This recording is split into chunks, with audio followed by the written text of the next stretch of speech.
আজ আপনাদের জন্য নিয়ে এলাম একদম ইউনিক কম্বিনেশন। দেখে ভাববেন না এটা পোলাও আর মাংস, এটা হচ্ছে নারকেলি chicken with lemon rice, orange রাইসও বলা যায়। বেশি কথা না বলে রেসিপিতে চলে যায়। নারকেলি চিকেন যেহেতু বলেছি, নারকেল তো লাগবেই। সো প্রথমে আমরা ব্লেন্ডারে নিয়ে নিলাম নারকেল, এরপর এতে দিয়ে নেব মরিচ। যে লাল মরিচ গুলো দেখতে পাচ্ছেন এগুলো কিন্তু শুকনা মরিচ না, কাঁচা মরিচ। এরপর এতে দিয়ে নেব কাজু বাদাম, পেস্তা বাদাম আর সামান্য একটু পানি। দেন ব্লেন্ড করে নিলেই এটা রেডি। এবার রান্না শুরু করা যাক। প্রথমেই প্যানে তেল দিয়ে নিলাম, দেন এতে পেঁয়াজ কুচি, আদা রসুন পেস্ট। পেঁয়াজগুলো পুড়ে যাচ্ছিল তাই সামান্য কিছুটা পানি দিব। এবার এতে দিব হলুদ গুঁড়ো, মরিচ গুঁড়ো, ধনিয়া গুঁড়ো, জিরা গুঁড়ো। দেন এগুলোকে ভালো করে কষিয়ে আমরা এতে অ্যাড করব আমাদের স্পেশাল নারকেলের পেস্টটা। দেন ব্লেন্ডারটাকেও ধুয়ে পানিগুলো এতে অ্যাড করব আর দিব সামান্য কিছু পরিমাণ পানি।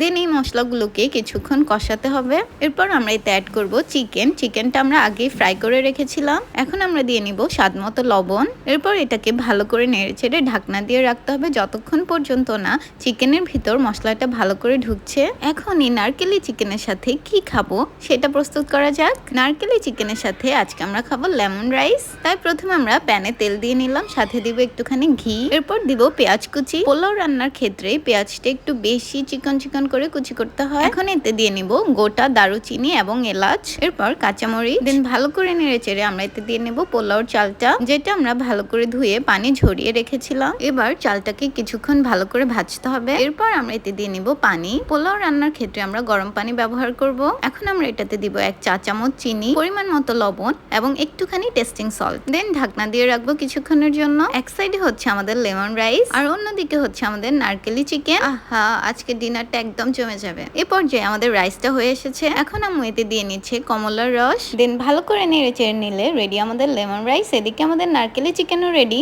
এই কম্বিনেশনটা আপনি একবার খেলে বলবেন এই স্বাদের তুলনা হয় না।